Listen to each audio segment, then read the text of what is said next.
الحمد لله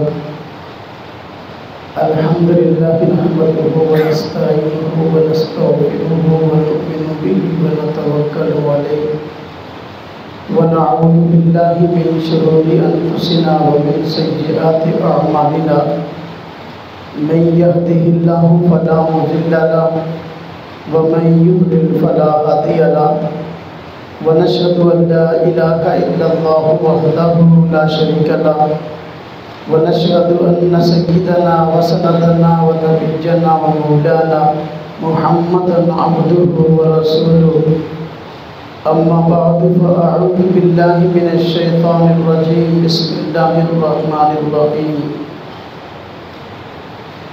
إن الذين يؤذون الله ورسوله لعنهم الله في الدنيا والآخرة وأعد لهم عذابا مهينا وقال الله تعالى فاضربوا فوق الأعناق واضربوهم كل بنان ذلك بأنهم شاقوا الله ورسوله ومن يشاقق الله ورسوله فإن الله شديد العقاب قال النبي صلى الله عليه وسلم من سب الأنبياء قتل ومن سب أصحابي جلد آمنت بالله صدق الله العظيم وصدق رسوله النبي الكريم ونحن على ذلك من الشاهدين والشاكرين والحمد لله رب العالمين اللهم صل على محمد وعلى آل محمد كما صليت على إبراهيم وعلى آل إبراهيم إنك حميد مجيد اللهم بارك على محمد وعلى آل محمد كما باركت على إبراهيم وعلى آل إبراهيم إنك حميد مجيد۔ اس کائنات میں سب سے اعلیٰ مقام رب تعالیٰ کی ذات اقدس کا ہے، اور آپ کے بعد آپ کے بھیجے ہوئے انبیاء اور رسولوں کا۔ رسولوں میں سب سے بڑا مقام امام الانبیاء سید الانبیاء حضرت محمد مصطفیٰ صلی اللہ علیہ وسلم کی ذات اقدس کا ہے۔ اگر کوئی شخص اللہ تعالیٰ کی ذات اقدس کے متعلق یا حضور نبی پاک صلی اللہ علیہ وسلم سمیت کسی نبی کے متعلق کوئی نازیبہ زبان استعمال کرتا ہے، یعنی اللہ تعالیٰ کی شان میں انبیاء علیہ السلام کی شان میں ایسی باتیں کہتا ہے جو کہ حقیقت سے ہٹ کر ہیں اور ان پر بہتان ہے اور ان کے حق میں گستاخی ہے، تو اللہ تبارک و تعالیٰ کی ذات اور انبیاء علیہ السلام کی ذات کے لیے یہ نہایت تکلیف کی بات ہے۔ اور اسلام میں ایسے شخص کی سزا قتل ہے۔ قرآن کریم میں اللہ تبارک و تعالیٰ نے جو شخص اللہ تعالیٰ اور انبیاء علیہ السلام کی شان میں گستاخی کرتے ہیں ان کی سزا دنیا میں قتل بتائی ہے اور آخرت میں سخت سے سخت عذاب بتایا ہے۔ اللہ پاک قرآن کریم میں فرماتے ہیں سورہ انفال کے اندر فرمایا جو لوگ اللہ اور اس کے رسول کی مخالفت کرتے ہیں اور توہین کرتے ہیں ان کے متعلق فرمایا فاضربوا فوق الأعناق، ان لوگوں کی گردنوں پر تلواریں مارو، واضربوہم کل بنان، ان کے جوڑ ہلا کے رکھ دو، ذالک بأنہم شاقوا اللہ ورسولہ، یہ اس لیے کہ انہوں نے اللہ اور اللہ کے رسول صلی اللہ علیہ وسلم کی مخالفت کی۔ ومن یشاقق اللہ ورسولہ، جو آدمی اللہ اور اس کے رسول صلی اللہ علیہ وسلم کی گستاخی کرتا ہے فَإِنَّ اللَّهَ شَدِيدُ الْعِقَابِ، اس کے لیے بہت سخت عذاب ہے۔ تو اللہ پاک نے یہاں سورہ انفال کی اس آیت میں ان کی جو گستاخ ہیں دنیاوی سزا بھی بتا دی اور اخروی سزا بھی بتا دی۔ دنیا میں سزا یہ ہے کہ فَضْرِبُوا فَوْقَ الْأَعْنَاقِ وَاضْرِبُوهُمْ كُلَّ بَنَانٍ، فرمایا ان کی گردنوں پر تلواریں مارو، ان کے جوڑ ہلا کے رکھ دو۔ تو آخرت کے لیے بتا دیا کہ فَإِنَّ اللَّهَ شَدِيدُ الْعِقَابِ، کہ اللہ پاک آخرت میں بھی ان کو بہت سخت عذاب دینے والا ہے۔ اور دوسری جگہ اللہ پاک نے قرآن کریم میں فرمایا إِنَّ الَّذِينَ يُؤْذُونَ اللَّهَ وَرَسُولَهُ، کہ وہ لوگ جو اللہ اور اللہ کے رسول کو تکلیف دیتے ہیں۔ ظاہر بات ہے گستاخی کے ذریعے اللہ اور اللہ کے رسول کو تکلیف ہی ہوتی ہے۔ جو لوگ اللہ کے رسول کو تکلیف دیتے ہیں لعنہم اللہ فی الدنیا والآخرہ، ان پر دنیا اور آخرت میں اللہ کی لعنت ہے۔ وأعد لهم عذابا مہینا، اللہ تبارک و تعالیٰ نے ان کے لیے ذلتناک عذاب تیار کیا ہوا ہے۔ چونکہ گستاخ رسول کی سزا قرآن اور احادیث کے اندر قتل ہے، اسی وجہ سے حضور نبی پاک صلی اللہ علیہ وسلم کے دور میں اگر کسی بندے نے حضور نبی پاک صلی اللہ علیہ وسلم کی گستاخی کی اور آپ صلی اللہ علیہ وسلم نے اس کو اس کی گستاخی پر معاف نہیں کیا اور اس کی گستاخیاں بڑھتی ہی چلی گئیں، تو آپ صلی اللہ علیہ وسلم نے اس کے قتل کرنے کا حکم دیا۔ بہت سارے ایسے حضرات تھے کہ جن کو حضور نبی پاک صلی اللہ علیہ وسلم کی گستاخی کی وجہ سے آپ کے حکم پر قتل کیا گیا۔ چنانچہ آپ دیکھیں کہ ایک شخص ابو رافع کے نام کا تھا اور اس نے حضور نبی پاک صلی اللہ علیہ وسلم کی توہین کو اپنا مشغلہ بنایا ہوا تھا۔ آپ صلی اللہ علیہ وسلم نے ایک صحابی رسول کو بھیجا اور اس کو قتل کرنے کا حکم دیا۔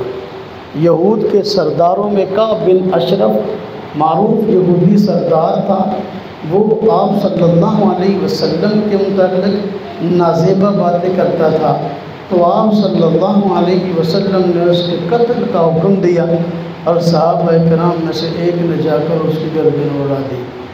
اور ایک صحابی کی ایک باندی تھی جو آپ صلی اللہ علیہ وسلم کے متعلق نازیبہ باتیں کرتی تھی، اور وہ صحابی آنکھ سے نابینا تھے، تو انہوں نے بارہ اس کو سمجھایا، لیکن جب وہ باز نہ آئی، ایک دن اسی گستاخی میں مبتلا تھی اور مصروف تھی، تو اس صحابی نے چھوٹی سی تلوار اٹھائی اور اس کے پیٹ میں گھسیڑ دی۔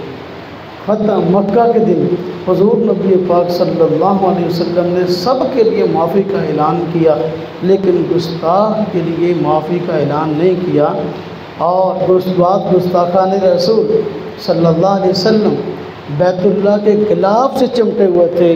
آپ صلی اللہ علیہ وسلم نے ان کو اس حالت میں بھی قتل کا حکم دیا، حالانکہ عام مجرم کے متعلق یہ مسئلہ ہے کہ جب وہ مسجد حرام میں یعنی حرم کی حدود میں آ جائے اس کو پناہ مل جاتی ہے، اس کو قتل کرنا جائز نہیں، لیکن ایسی مقدس جگہ پر گستاخ رسول کو پناہ نہیں ملتی۔ ابن خطل لٹکا بیت اللہ کے غلاف سے چمٹا ہوا تھا۔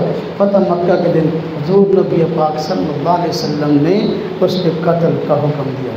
میرے بھائیوں، میرے دوستوں، میرے عزیزوں، آئے دن اس طرح کے واقعات ہمارے ملک پاکستان میں پیش آتے رہتے ہیں کہ کوئی نہ کوئی شخص اٹھ کر حضور نبی پاک صلی اللہ علیہ وسلم کی شان اقدس میں گستاخیاں کرتا ہے، تو کوئی بھی شخص ہو ایسا شخص معافی کے لائق نہیں ہے، کسی شخص کو حق نہیں ہے کہ اس شخص کو معاف کرے۔ کیوں؟ یہ حضور نبی پاک صلی اللہ علیہ وسلم کی ذات اقدس کا مسئلہ ہے۔ اپنی زندگی میں آپ نے اگر کسی کو معاف کر دیا تو کر دیا، لیکن اب حضور نبی پاک صلی اللہ علیہ وسلم موجود نہیں اس لیے کوئی اور شخص معاف نہیں کر سکتا، وہ آپ کا مجرم ہے، اور قرآن نے اس کی سزا اور حدیث میں اس کی سزا سنائی گئی ہے کہ ایسے شخص کو قتل کیا جائے۔ اس لیے حضور نبی پاک صلی اللہ علیہ وسلم نے فرمایا من سب الانبیاء قتل، انبیاء علیہم السلام میں سے کسی کو بھی کوئی شخص برا بلا کہے اس کو قتل کر دو۔ امن سب اصحابی جلدا، اور جو میرے صحابہ کرام کو برا بلا کہے اس کو کوڑے لگاؤ۔ تو گستاخی رسول کی سزا قرآن کریم کی روشنی میں اور احادیث تجربہ کی روشنی میں قتل ہے۔ مرزا غلام احمد قادیانی، اس کے جہاں اور بہت سارے جرم تھے، اس کے جرائم میں سے ایک بڑا جرم یہ بھی تھا کہ وہ اللہ تعالیٰ کی شان میں، انبیاء علیہم السلام کی شان میں گستاخیاں کرنے سے باز نہیں آتا تھا۔ پچھلے جمعہ المبارک میں نے مرزا غلام احمد قادیانی اور اس کے ماننے والوں سے 10 بڑے اختلافات ذکر کیے تھے کہ قادیانیوں سے ہمارا اختلاف کیا ہے۔ وہ 10 اختلافات اپنی جگہ رہ گئے، اور ان 10 اختلافات کے علاوہ ایک بڑا اختلاف یہ ہے کہ مرزا غلام احمد قادیانی اللہ تعالیٰ کی شان میں، انبیاء علیہم السلام کی شان میں اپنی کتابوں کے اندر جگہ جگہ گستاخیاں کرتا نظر آتا ہے، اور یہ قادیانیوں سے ایک بہت بڑا اختلاف ہے۔ گستاخ رسول کی سزا قتل ہے۔ اب مرزا غلام احمد قادیانی تو مر گیا، لیکن اس کے ماننے والے اگر انہی کتابوں کو چھاپتے ہیں اور پھر انہی کتابوں کو عام کرتے ہیں اور مرزا غلام احمد قادیانی کو اپنی تحریرات میں سچا سمجھتے ہیں، تو پھر یہ گستاخی رسول کے حمایتی ہوئے اور خود اس لسٹ کے اندر شامل ہو گئے۔ اس لیے میرے بھائیوں، میرے دوستوں، میرے عزیزوں، اللہ تبارک و تعالیٰ نے خود اپنی شان میں گستاخی کرنے والے اور حضور نبی پاک صلی اللہ علیہ وسلم کی شان میں گستاخی کرنے والے کا علاج بتایا کہ اس کی سزا قتل ہے۔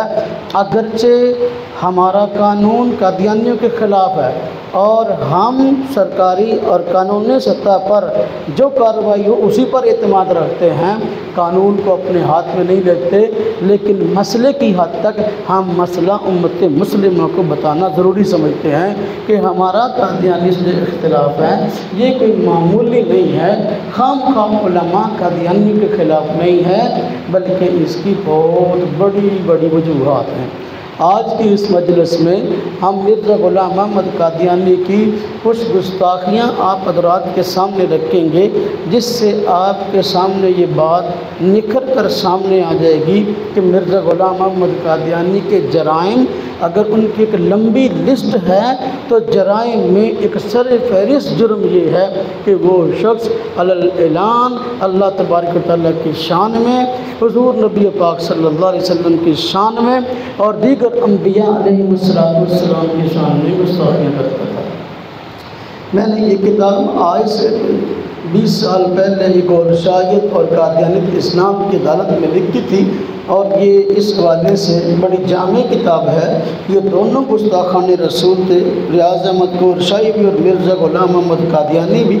اس میں نے بہت سی عبارات مرزا غلام احمد قادیانی کی اور ریاض احمد غور شاہی کی اس کی گستاخیوں کے متعلق بھی نقل کی تھی۔ اسی کے ساتھ میں حوالہ جات نقل کرتا ہوں، اصل کتابیں بھی الحمدللہ ہمارے پاس موجود ہیں، کوئی بندہ ان کی تسلی کرنا چاہے تو ہم تسلی کرا سکتے ہیں۔ چنانچہ مرزا غلام احمد قادیانی اللہ تبارک و تعالیٰ کی شان میں کئی گستاخیاں کرتا ہے۔ اب دیکھیں اس کی پہلی گستاخی، کہتے ہیں کہ اللہ تبارک و تعالیٰ نے مجھے کہا ہے۔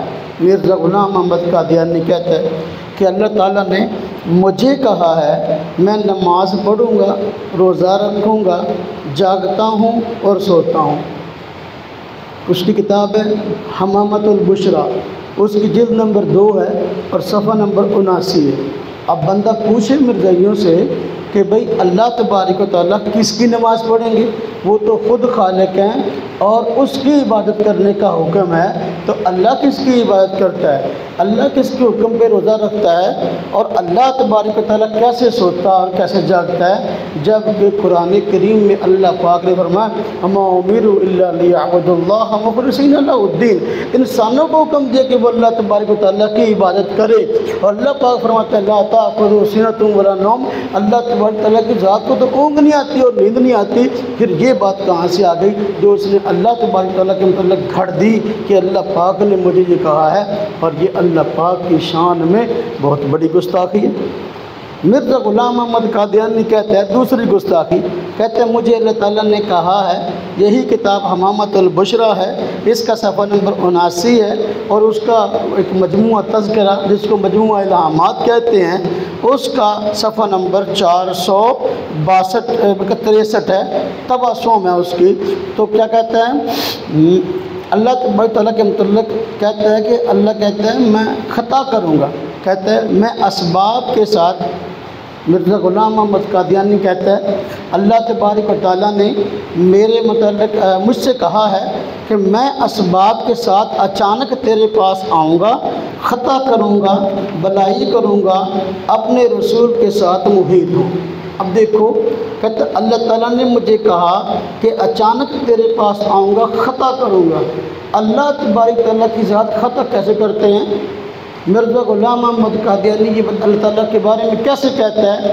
اللہ تبارک و تعالیٰ کی شان تو خطا سے پاک ہے، یہ ہر مسلمان کا عقیدہ ہے، تو پھر مرزا غلام احمد قادیانی کیسا مسلمان اگر اپنے آپ کو مسلمان کہتا ہے تو اللہ تبارک تعالیٰ کے بارے میں خطا کا عقیدہ رکھتا ہے؟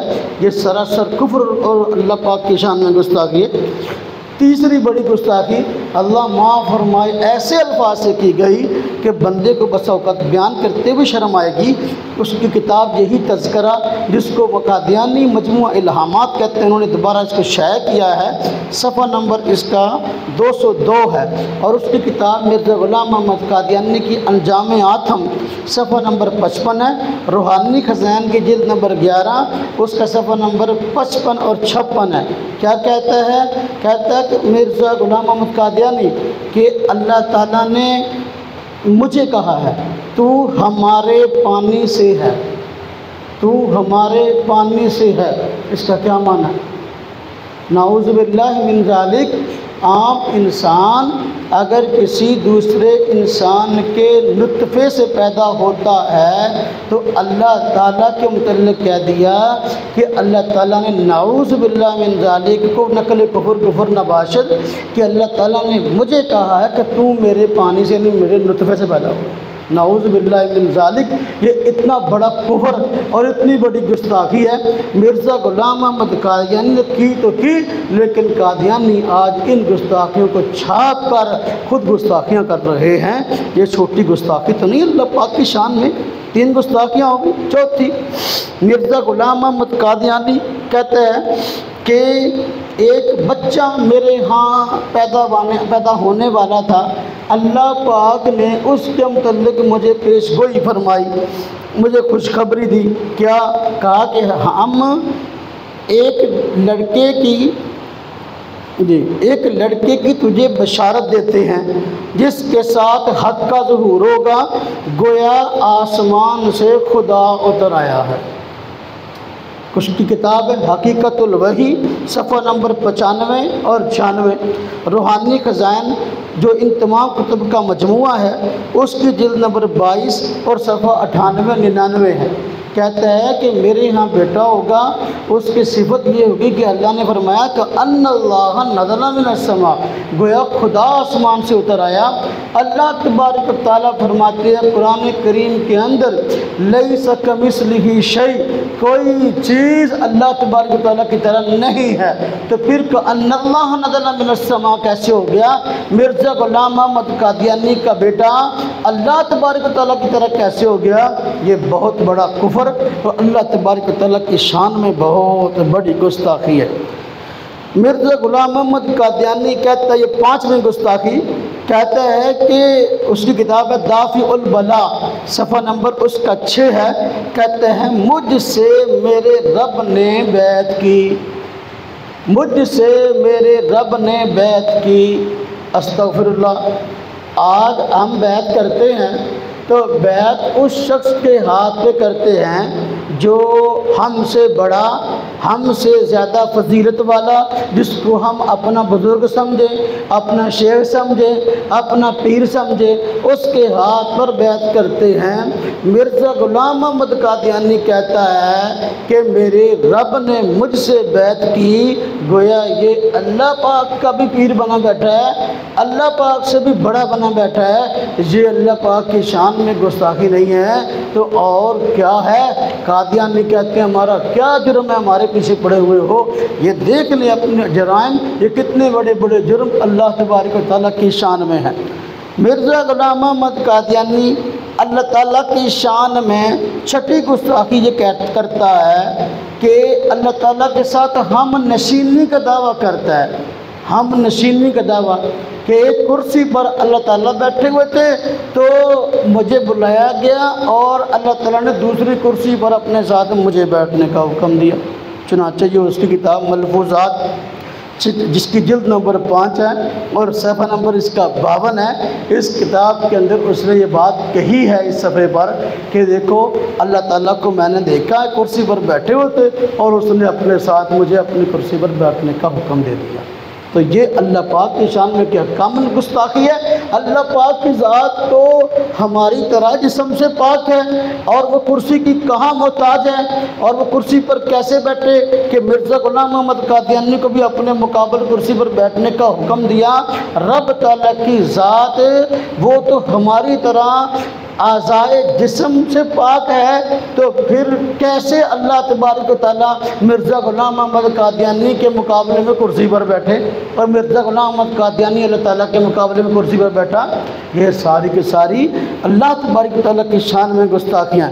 اسی طرح مرزا غلام محمد قادیانی آپ نے جھوٹا مدعی نبوت تھا تو دعویٰ نبوت کرتا ہوا کہتا ہے اپنی کتاب دافع البلا صفحہ نمبر 11 میں روحانی خزائن جس کا جلد نمبر 18 صفحہ نمبر 231 ہے، کہتا ہے سچا خدا وہی خدا ہے جس نے قادیان میں اپنا رسول بھیجا۔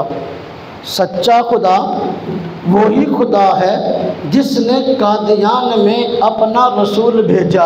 اب اس کا کیا مطلب ہے؟ وہ کہنا چاہتا ہے کہ میں سچا رسول ہوں، اب سچا خدا وہ ہے جس نے قادیان میں رسول بھیجا، یعنی گویا اگر مرزا غلام محمد قادیانی کو ہم رسول نہیں مانتے تو اللہ بھی سچا نہیں ہے۔ اگر مرزا غلام محمد قادیانی کو جھوٹا کہتے ہیں نعوذ باللہ تو اللہ تبارک تعالیٰ کے بارے میں بھی ایسی بات کہنی پڑے گی۔ کتنی بڑی گستاخی ہے اللہ تبارک تعالیٰ کی شان میں۔ آج مرزائی کہتے ہیں ہم تو مرزا غلام محمد قادیانی کو نبی مانتے ہی نہیں ہیں، جبکہ وہ کہہ رہا ہے اپنی اس کتاب دافع البلا کے اندر کہ سچا خدا وہ ہے جس نے قادیان میں اپنا رسول بھیجا۔ اس کا دعویٰ تو محض نبوت کا نہیں بلکہ دعویٰ رسالت کا ہے اور رب تعالیٰ کی سچائی کو چیلنج کر رہا ہے۔ یہ اللہ پاک کی شان میں کس طرح کی گستاخی ہے؟ 7 گستاخیاں ہوگی۔ 8ویں گستاخی کہتا ہے اللہ پاک کی ذات کو تیندوے سے تشبیہ دے رہا ہے۔ تیندوا نعوذ باللہ من ذالک، اللہ پاک کے یہاں کا حقیر مخلوق ذات۔ دیکھیں توضیح اس کی کتاب توضیح مرام صفحہ نمبر 42 روحانی خزائن ہے، اس کی جلد نمبر 3 صفحہ نمبر 90 ہے۔ کہتے ہیں قیوم العالمین ایک ایسا وجود اعظم ہے جس کے لیے بے شمار ہاتھ پیر اور ہر ایک عضو اس کثرت سے ہے کہ تعداد سے خارج اور لا انتہا عرض اور طول رکھتا ہے، اور تیندوے کی طرح اس وجود اعظم کی تاریں بھی ہیں جو صفحہ ہستی کے تمام کناروں تک پھیل رہی ہیں۔ اب تیندوے کے ساتھ تشبیہ دی گئی، جبکہ اللہ تبارک تعالیٰ کی ذات اقدس خود فرماتے ہیں لیس کمثلہ شیء، میں کسی کی مثل نہیں۔ جب اللہ پاک کی ذات کسی کی مثل نہیں تو پھر اس کو تیندوے کے ساتھ کیسے تشبیہ دے دی؟ یہ کتنی عجیب حرکت ہے کہ مرزا غلام محمد قادیانی اپنی جھوٹی بکواسات کو اللہ تبارک تعالیٰ کے ذمے لگا رہا ہے کہ اللہ تعالیٰ نے ایسے کہا ہے۔ اب یہ 8 گستاخیاں ہوئیں۔ 9ویں گستاخی کہتے ہیں اللہ تعالیٰ کی شان میں نعوذ باللہ بات کرتے ہوئے کہ اللہ تعالیٰ کی زبان پر کوئی مرض لگ گیا. اس کی کتاب ضمیمہ براہین احمدیہ اس کی 5ویں جلد یعنی 5واں حصہ صفحہ نمبر 144 اور روحانی خزائن جلد نمبر 21 اور صفحہ نمبر 312 اس کے اندر مرزا غلام محمد قادیانی کہتے ہیں کوئی عقل مند اس بات کو قبول کر سکتا ہے کہ اس زمانے میں خدا سنتا تو ہے مگر بولتا نہیں. پھر بعد اس کے یہ سوال ہوگا کیوں نہیں بولتا؟ کیا زبان پر کوئی مرض لاحق ہو گئی ہے؟ نعوذ باللہ من ذالک. اللہ تبارک و تعالیٰ کی ذات اقدس کے متعلق اس طرح کی بات زبان پر لانا ایک مومن یہ حرکت نہیں کر سکتا. یقیناً یہ اسی کی جرت ہو سکتی ہے جس کا ایمان سے تعلق کوئی نہیں ہے. 9 گستاخیاں ہوئیں. اللہ پاک کی شان میں 10ویں گستاخی مرزا غلام احمد نعوذ باللہ اللہ تبارک و تعالیٰ کو چور سے تشبیہ دے رہا ہے نعوذ باللہ، اور بات بھی اللہ پاک کے ذمہ ڈال رہا ہے کہ اللہ پاک نے مجھے اس طرح کہا. دیکھو کیسا بڑا خناس آدمی ہے، غلط بات بھی کہتا ہے، گستاخی بھی کرتا ہے اور اس کو اللہ پاک کے ذمہ لگا دیتا ہے. چنانچہ اس کی کتاب تجلیات الہیہ اس کا صفحہ نمبر 4 ہے، روحانی خزائن کی جلد نمبر 20 اور صفحہ نمبر اس کا 396 تبسم ہے. دیکھو اس میں کہتا ہے وہ خدا جس کے قبضہ میں ذرہ ذرہ ہے اس سے انسان کہاں بھاگ سکتا ہے؟ وہ فرماتا ہے کہ میں چوروں کی طرح پوشیدہ آؤں گا. نعوذ باللہ. اللہ پاک نے یہ کہاں فرمایا کہ میں چوروں کی طرح پوشیدہ آؤں گا؟ بولو قرآن پاک کی کوئی آیت. مرزا غلام محمد قادیانی کو آتی ہے تو ہاں جی اگر آتی تھی تو وہ لکھ دیتا، جب کہ اس کے مریدوں میں سے کسی کو آتی تو وہ پڑھ دے. اللہ پاک نے کہاں فرمایا؟ اللہ پاک پر بہتان الگ ہے اور پھر اس کی شان میں گستاخی الگ ہے. اب یہ دیکھ لیں یہ 10 گستاخیاں اللہ تبارک تعالیٰ کی شان میں ہو گئی. 11ویں گستاخی کہتا ہے نعوذ باللہ مرزا غلام محمد قادیانی اب دیکھو اپنی شان بڑھانے کے لیے کہتا ہے کہ مجھے اللہ تعالیٰ نے کہا ہے کہ تو میرا اسم اعظم ہے. اللہ تعالیٰ کے نام ہے نا، اللہ پاک کا ذاتی نام کیا؟ اللہ. صفاتی نام مشہور 99 ہیں اور اس کے علاوہ کتنے ہیں وہ شمار سے باہر ہیں.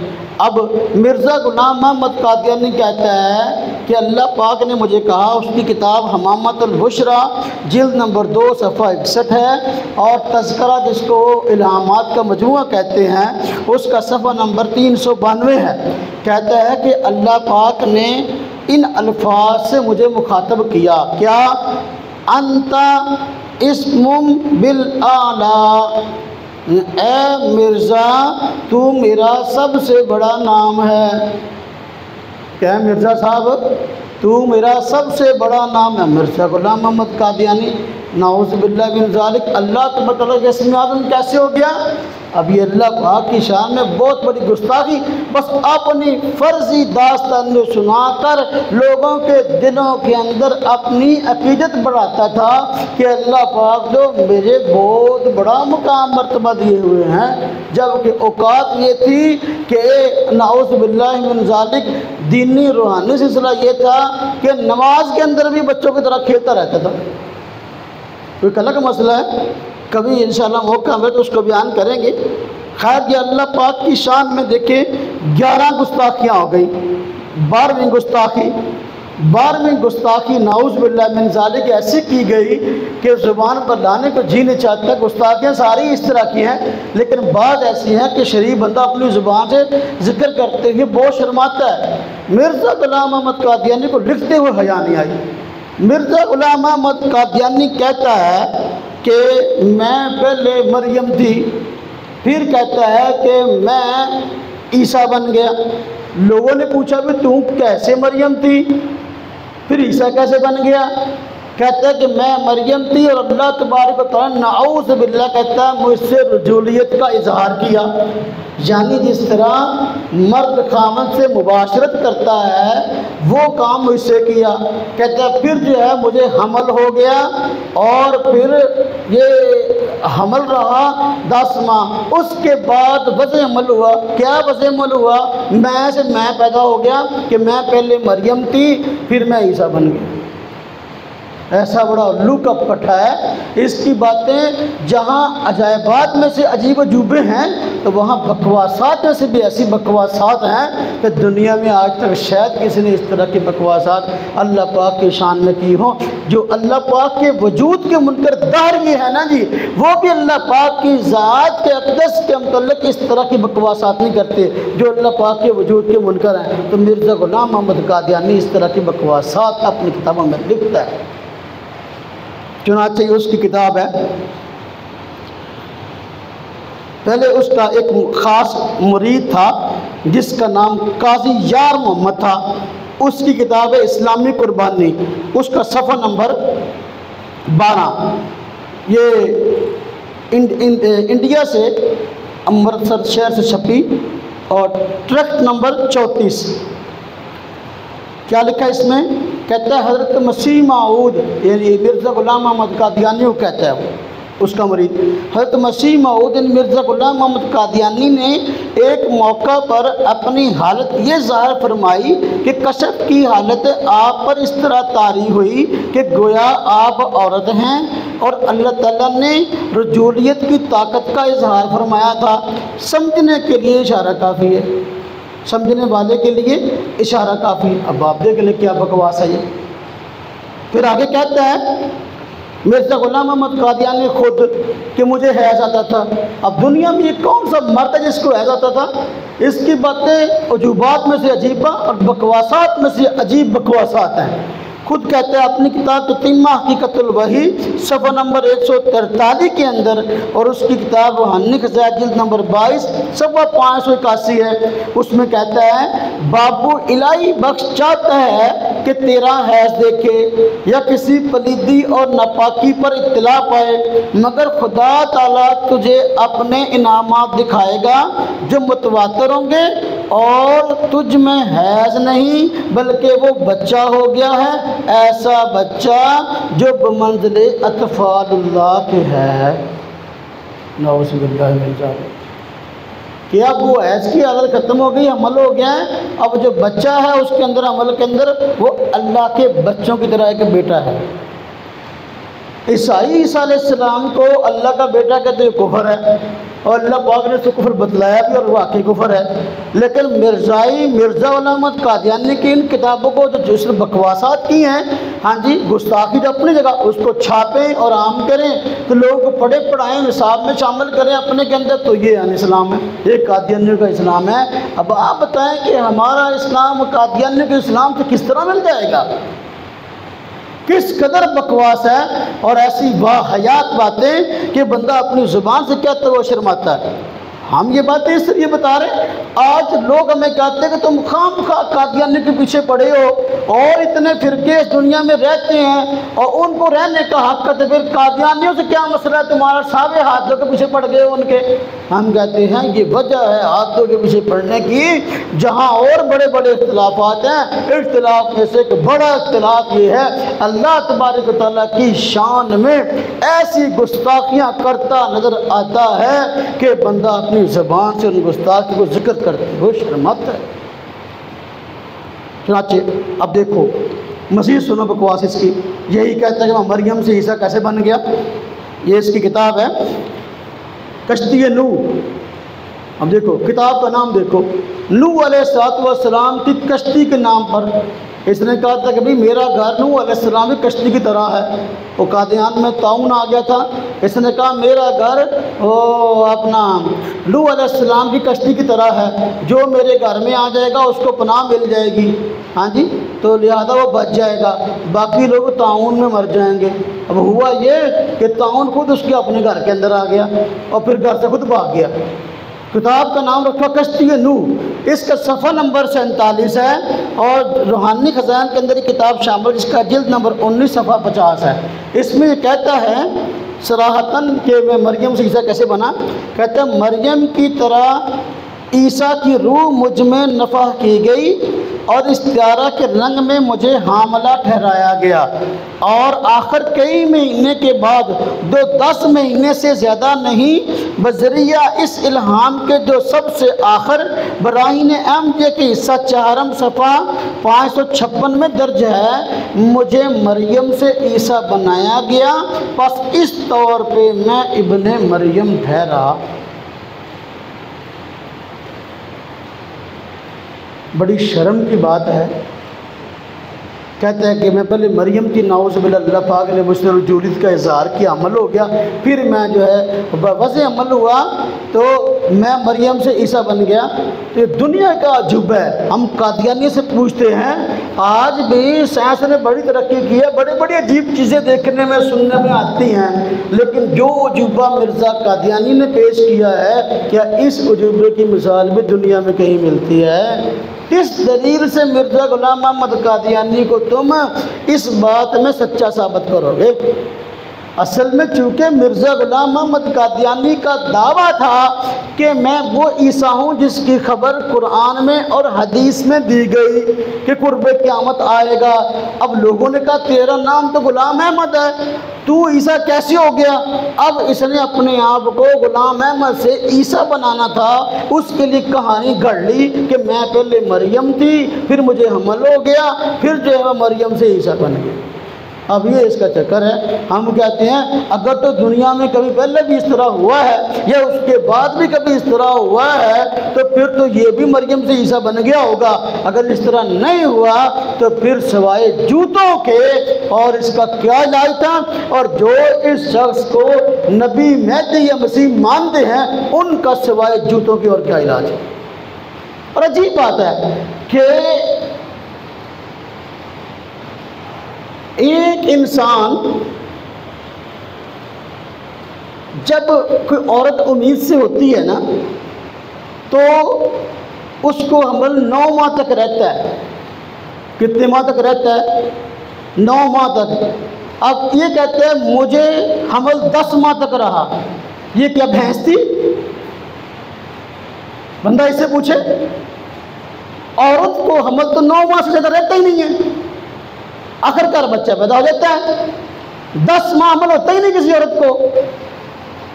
تو یہ کون سا کیا چیز کیا تھی مرزا غلام محمد قادیانی؟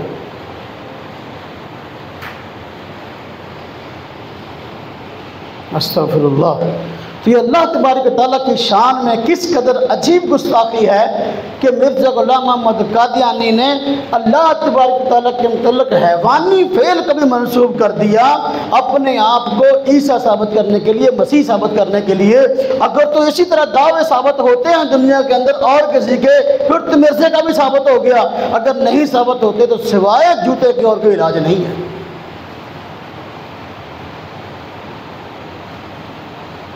اب آپ گننے میں کتنی گستاخیاں ہو گئی، یہ 12ویں گستاخی ہے جو اللہ تبارک و تعالیٰ کی شان میں مرزا غلام محمد قادیانی نے کی ہے۔ حضور نبی پاک صلی اللہ علیہ وسلم سمیت انبیاء علیہم السلام کی شان میں گستاخیاں، جو اللہ تعالیٰ کے بارے میں اتنا کچھ کہہ گیا، حضور کے بارے میں کیا کچھ نہ کہا ہوگا، اس کو شرم آئے گی حضور کے بارے میں کوئی بات کرنے کے اندر؟ آپ صلی اللہ علیہ وسلم کے متعلق کہتا ہے، نعوذ باللہ اپنے آپ کو بڑھا چڑھا کر حضور سے پیش کر رہا ہے کہ میں حضور سے افضل ہوں۔ کہتے ہیں 3000 معجزات ہمارے نبی صلی اللہ علیہ وسلم سے ظہور میں آئے۔ کتاب ہے اس کی تحفہ گوئی لڑویا، یہ حضرت پیر میر علی شاہ گولڈوی رحمۃ اللہ علیہ کے خلاف لکھی تھی کتاب اس نے، صفحہ نمبر اس کا 63 ہے، روحانی خزائن جلد نمبر 17 صفحہ 153، یہ روحانی خزائن کی اس جلد کے اندر کتاب موجود ہے۔ اس میں کہتا ہے 3000 معجزات ہمارے نبی صلی اللہ علیہ وسلم سے ظہور میں آئے۔ اب دیکھو ذرا، اپرم اللہ کہتا ہے لیکن مجھ سے 10 لاکھ نشان ظہور میں آئے، یعنی میرے معجزات 10 لاکھ ہیں، حضور کے 3000 ہیں۔ یہ کتاب کا نام براہین احمدیہ، حصہ پنجم، صفحہ نمبر 72، روحانی خزائن جلد نمبر 21 صفحہ نمبر 72 ہے۔ حضور نبی پاک صلی اللہ علیہ وسلم سے اپنا تقابل پیش کر رہا ہے، کہتا ہے حضور سے معجزات تو جو ظاہر ہوئے 3000 ہیں، جو مجھ سے نشانات ظاہر ہوئے معجزات ظاہر ہوئے کتنے ہیں؟ 10 لاکھ۔ آپ صلی اللہ علیہ وسلم کی شان اقدس میں دوسری گستاخی کرتے ہوئے کہتا ہے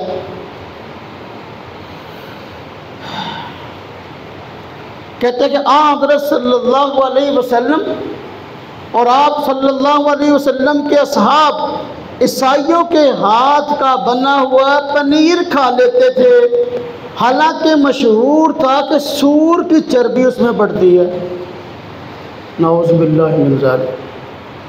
یہ مرزا غلام محمد قادیانی کا مکتوب جو الفضل، اس کے الفضل قادیان جو ان کا اخبار ہے، اس کے 22 فروری اور 1924 کے اخبار میں یہ اس کا مکتوب یعنی خط چھپا تھا مرزا غلام محمد قادیانی کا۔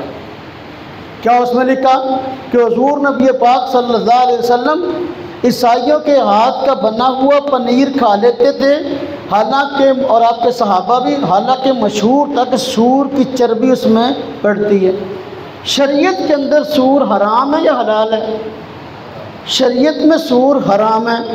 قرآن کریم میں اللہ تبارک و تعالیٰ نے اس کو نجس العین فرمایا، یعنی یہ ایسی ناپاک چیز ہے کبھی پاک ہی نہیں ہوگی۔ اب جب قرآن کریم میں اس کو حرام فرمایا گیا اور نجس العین فرمایا گیا، تو پھر حضور نبی پاک صلی اللہ علیہ وسلم کیسے اس پنیر کو کھاتے تھے جس کے اندر سور کی چربی استعمال ہوتی تھی؟ صحابہ کرام اس پنیر کو کیسے کھاتے تھے جس کے اندر سور کی چربی استعمال ہوتی تھی؟ مرزا غلام محمد قادیانی یہ خالصتاً حضور نبی پاک صلی اللہ علیہ وسلم اور صحابہ کرام کی ذات پر جھوٹ بولا اور ان کی گستاخی کی ہے۔ اتنی کبھی حرکت یہ حضور نبی پاک صلی اللہ علیہ وسلم کی طرف منسوب کر دی۔ عام بندہ، ایک مومن بندہ جو ہے وہ سور نہیں کھاتا، اور سور جس چیز میں پڑا ہے اس کو استعمال نہیں کرتا۔ آقا دو جہاں صلی اللہ علیہ وسلم اور آپ کے صحابہ یہ کیسے کرتے ہوں گے؟ دو گستاخیاں ہوئی۔ حضرت نوح علیہ السلام کے متعلق کہتا ہے، نوح علیہ السلام کے اندر اس کی کتاب تتمہ حقیقت الوحی، صفحہ نمبر 137، روحانی خزائن جلد نمبر 22 اور صفحہ 575۔ نوح علیہ السلام کے متعلق کہتا ہے خدا تعالیٰ میرے لیے اس کثرت سے نشان دکھا رہا ہے کہ اگر نوح کے زمانے میں وہ نشان دکھلائے جاتے تو وہ لوگ غرق نہ ہوتے۔ کیا مطلب؟ کہتے ہیں اللہ تعالیٰ میرے زمانے میں اتنے معجزات ظاہر کر رہا ہے، میرے نبی ہونے پر اگر اتنے نوح علیہ السلام کے زمانے میں ظاہر کی جاتے ان کے ہاتھ پر تو وہ لوگ غرق نہ ہوتے، مسلمان ہوتے۔ ایسا بڑا جھوٹ ہے، جھوٹ اپنی جگہ اور نوح علیہ السلام کی گستاخی اپنی جگہ، کہ ان کو اپنے آپ سے افضل اپنے آپ کو ان سے افضل بتا رہا ہے۔ یوسف علیہ السلام کی توہین دیکھ لیں، اس کی کتاب براہین احمدیہ ہے، اس کا حصہ پنجم ہے، صفحہ نمبر 76 اور صفحہ نمبر 82، روحانی خزائن کی جلد نمبر 21 اور صفحہ نمبر 99 ہے۔ کہتا ہے ہر یوسف علیہ السلام کے متعلق کہتا ہے کہ میں اس امت کا یوسف ہوں، اور سمجھو ذرا، کہتا ہے پس اس امت کا یوسف یعنی یہ عاجز اسرائیلی یوسف سے بڑھ کر ہے۔ اسرائیلی کو اپنی بنی اسرائیل کا یوسف یعنی یوسف علیہ السلام پیغمبر، اسرائیلی یوسف سے بڑھ کر ہے، کیونکہ یہ عاجز قید کی دعا کر کے بھی قید سے بچایا گیا، مگر یوسف بن یعقوب قید میں ڈالا گیا، اور اس امت کے یوسف کی بریت کے لیے 25 برس پہلے ہی خدا تعالیٰ نے آپ گواہی دے دی اور بھی نشانات دکھائے، مگر یوسف بن یعقوب اپنی بریت کے لیے انسانی گواہی کا محتاج ہوا۔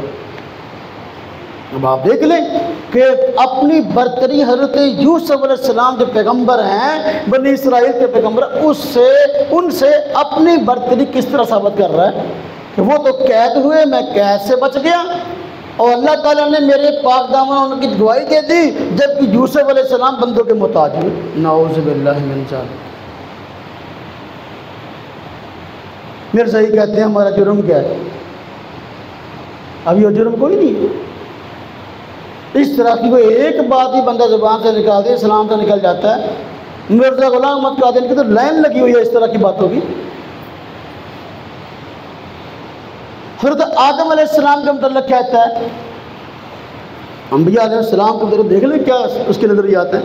یہ اس کی کتاب ہے زمیمہ خطبات الہامیہ، زمیمہ خطبہ الہامیہ، صفحہ اور شروع کے اندر ہے اپنا علی با تا، صفحہ تا، حاشیہ کے اندر روحانی خزائن ہے، اور جلد نمبر 16 ہے، صفحہ 314 ہے۔ اس میں کہتے ہیں آدم علیہ السلام متعلق، اللہ تعالیٰ نے آدم کو پیدا کر کے انہیں تمام ذی روح انس و جن پر سردار، حاکم اور امیر بنایا، جیسا کہ آیت اسجدوا لآدم سے معلوم ہوتا ہے۔ پھر شیطان نے انہیں بہکایا اور جنتوں سے نکلوا دیا۔ آگے سنیں، کہتا اور حکومت اس اژدہے کی طرف لٹائی گئی، اور اس جنگ و جدال میں آدم کو ذلت و رسوائی نصیب ہوئی۔ نعوذ باللہ۔ آدم علیہ السلام کو نعوذ باللہ کہتا ہے کیا؟ کہ ذلت اور رسوائی نصیب ہوئی۔ کسی نبی کی طرف اس طرح کے جملے، حالانکہ ایسی بات بھی کوئی نہیں، یہ بکواس ہے، حقیقت سے تعلق بھی کوئی نہیں، لیکن جو الفاظ ہیں وہ گستاخی والے کیسے الفاظ ہیں؟ حتیٰ کہ آدم علیہ السلام کو نعوذ باللہ من ذالک نقل کفر نباشد کہتا ہے کہ ذلت اور رسوائی نصیب ہوئی۔ تمام انبیاء علیہ السلام کو مجموعی طور پر مخاطب کرتا، ان کے متعلق کیا کہتا ہے سنیں۔ یہ اس کی کتاب تتمہ حقیقت الوحی، تتمہ حقیقت الوحی، بلکہ پہلے اس سے پہلے دیکھ لے ایک حوالہ، اپنی شان بیان کرتے ہوئے کہتا ہے میں تو وہ ہوں جس کی آنے کی پیشگوئی سارے نبی کرتے رہے۔ اسی کتاب ہے اربعین نمبر 4 صفحہ 100، قرآنی خزائن جلد 17 صفحہ 442، کہتا ہے اے عزیزو تم نے وہ وقت پایا جس کی بشارت تمام نبیوں نے دی، اور اس شخص کو یعنی مسیح موعود مرزا کو تم نے دیکھ لیا جس کے دیکھنے کے لیے بہت سے پیغمبروں نے بھی خواہش کی۔ اب مرزا غلام سونا بنا سی اس کر کے پیغمبروں نے بھی خواہش کی تھی دیکھنا۔ مرزا قادیانی خوبصورت بہت تھا، اس لیے اس کے دیکھنے کی خواہش نبیوں نے بھی کی۔ کیا بکواس۔ پھر آگے سنیں، کہتا ہے تتمہ حقیقت الوحی صفحہ 135، روحانی خزائن جلد 22 صفحہ 573۔ ہاں جی، میں اس بات کا خود قائل ہوں کہ دنیا میں کوئی ایسا نبی نہیں آیا جس نے کبھی اجتہاد میں غلطی نہیں کی۔ اچھا آگے انبیاء کا متعلق کہتا ہے نزول المسیح، ہاں جی، جو روحانی خزائن میں موجود جلد نمبر 18 صفحہ 477-78، اس میں کہتے ہیں اگرچہ دنیا میں بہت سے نبی ہوئے، میں عرفان میں ان نبیوں میں سے کسی سے کم نہیں ہوں۔ آج مرزا ہی کہتے ہیں نا کہ ہم تو مرزا کو نبی مانتے ہی نہیں، نہ اس کا نبوت کا دعویٰ تھا۔ وہ کیا کہتا ہے؟ اگرچہ دنیا میں بہت سے نبی ہوئے ہیں، میں عرفان میں ان نبیوں میں سے کسی سے کم نہیں ہوں، میں آدم ہوں۔ اب دیکھو کہتا ہے میں آدم ہوں، نیز احمد مختار علیہ السلام، نیز احمد مختار ہوں، میں تمام نبیوں کے لباس میں ہوں۔ کیا مطلب؟ یعنی میرے آنے سے سارے نبی واپس آ گئے، میں نبیوں کا لباس ہوں۔ پھر کہتا ہے خدا نے جو پیالے ہر نبی کو دیے ان تمام پیالوں کا مجموعہ مجھے دیا ہے۔ کہتے ہیں میری آمد کی وجہ سے ہر نبی زندہ ہو گیا اور ہر رسول میری قمیض میں چھپا ہوا ہے. ہر رسول میری قمیض میں چھپا ہوا ہے. مجھے اپنی وحی پر یقین ہے اور اس یقین میں میں کسی نبی سے کم نہیں. جو جھوٹ کہتا ہے وہ لعین ہے. واقعی تیرے لعین ہونے میں شاکی کوئی نہیں ہے. کہتا ہے اپنا تمام نبی ہر رسول میری قمیض میں چھپا ہوا ہے. یعنی میں آیا سارے نبی دوبارہ آگے میری شکل دے وچ. نعوذ باللہ من ذالک نکر کو ورکو ورنباش. مرزا ہی کہتے ہیں کہ دیکھو ہم تو مرزا غلام احمد قادیانی کو نبی مانتے ہی نہیں ہیں, نہ اس کا نبوت کا دعویٰ ہے. ابھی کتابیں اسی کی ہیں, ربے سے چھپی ہیں, ہمارے پاس پڑھی ہیں. کسی نے دیکھنی ہے دیکھ لے. اور باقاعدہ پاکستان کی عدالت میں, شرعی عدالت میں باقاعدہ اس پہ جرا ہوئی ہے باتوں پر. اور مرزا ناصر کو جو اس وقت ان کا خلیفہ تھا بلایا گیا اور اس سے جواب طلب کیا گیا. ہاں بھائی دو جواب ان باتوں کا. مرزا ناصر جواب نہ دے سکا جو ان کا مذہبی خلیفہ تھا, اسی وجہ سے سرکار صبر کافر قرار دیا گیا.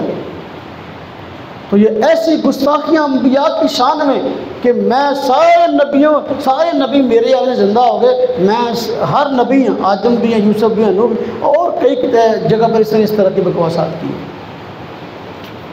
پھر کہتا ہے اور عیسیٰ علیہ السلام کی ذات اقدس سے اس کو خاص دشمنی تھی. حضرت عیسیٰ علیہ السلام کی ذات اقدس سے اس کو خاص دشمنی تھی. لیکن چونکہ وقت ہمارا ختم ہو گیا, پھر انشاءاللہ آئندہ کبھی اس پہ شاید اگلا جمعہ بات کریں گے کہ عیسیٰ علیہ السلام سے خاص دشمنی تھی. وجہ وہی کہ حضور نبی پاک صلی اللہ علیہ وسلم نے اس بات کی خبر دی تھی, بشارت دی تھی کہ عیسیٰ علیہ السلام دوبارہ دنیا میں آئیں گے. چونکہ اللہ پاک نے ان کو یہود کے شر سے اٹھا کر آسمان پہ اٹھا لیا تھا اور ان کے دوبارہ دنیا میں آنے کی خوشخبری سنائی ہے. مرزا غلام احمد قادیانی نے اس منصب پہ قبضہ کر لیا اور کہا کہ وہ عیسیٰ میں ہوں جس کے آنے کی خبر دی گئی ہے, اور جتنا وہ عیسیٰ بنیا تو 10 بجے تھا. تو ہن اب جو اصل عیسیٰ علیہ السلام ہیں, اب ان کو اس نے اتنی گندی گالیاں دی, بکواسات کی کہ ایک نبی تو کیا شریف آدمی بھی اس طرح کی گفتگو کسی دوسرے بندے کے سامنے نہیں کر سکتا. ہم مسلمانوں کا عقیدہ یہ ہے کہ کسی بھی ایک نبی کے بارے میں اگر کوئی بندہ ایک جملہ بھی گستاخی وار نکالتا ہے دائرہ اسلام سے خارج رہتا ہے اور اس کی سزا قتل ہے. تو اس نے تو اتنے بڑے بڑے جرم کیے ہیں کہ یہ ان جرموں کی کتنی لمبی لسٹ ہے کہ اس لمبی لسٹ کو جو ہے نا ایک مجلس میں پڑھنا مشکل ہے.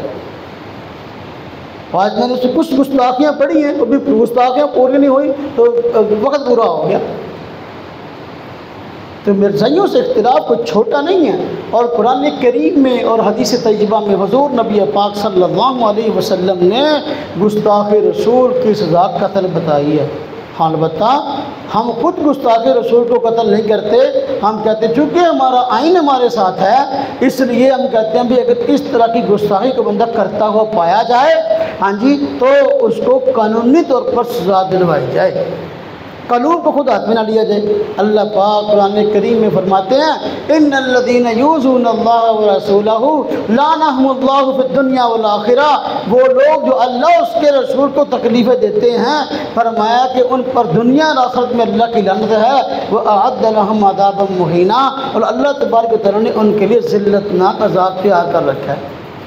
اور دنیاوی سزا کا متعلق فرمایا سورہ انفال میں فَاضْرِبُوا فَوْقَ الْأَعْنَاقِ وَاضْرِبُوهُمْ كُلَّ بَنَانٍ. فرمایا یہ لوگ جو اللہ کے رسول کے مخالف ہیں اور ان کی گستاخی کرنے والے, ان کی گردنیں اڑا دو تلوار سے اور ان کے پورے پر تلواریں مارو اور ان کے جوڑ الگ کر دو.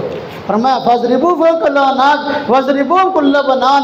فرمایا ذَلِكَ بِأَنَّهُمْ شَاقُّوا اللَّهَ وَرَسُولَهُ وَمَن يُشَاقِّ اللَّهَ وَرَسُولَهُ وَمَن يُشَاقِّ اللَّهَ وَرَسُولَهُ فَإِنَّ اللَّهَ شَدِيدُ الْعِقَابِ. فرمایا جو بندہ اللہ کے رسول کی مخالفت میں اتر آیا فرمایا اس کے لیے سخت عذاب ہے. دنیا میں یہ سزا کہ تلوار سے گردن اڑائی جائے، اور آخرت میں سزا یہ کہ اس کے لیے ذلت ناک، دردناک، سخت عذاب۔ اس لیے میرے بھائیوں، میرے دوستوں، میرے عزیزوں، قادیانی مرزائی اس سے ہمارا اختلاف کی معمولی نہیں ہے، جو کہ بسا اوقات بعض ملحد لوگ اپنے تحریروں کے اندر یا ٹی وی چینلوں پر بیٹھے یا یوٹیوب فیس بک پہ بیٹھے باتیں کرتے ہیں۔ یہ مولوی تو خام خواہ لٹ لے کے پیچھے پڑے ہوئے ہیں ہر ایک کے، یہ جو ہے نا کافر کی رٹ لگاتے ہیں۔ ہم نے ان کو کافر نہیں کہا، وہ خود کافر ہوئے ہیں اپنے ان بکواسات کی وجہ سے۔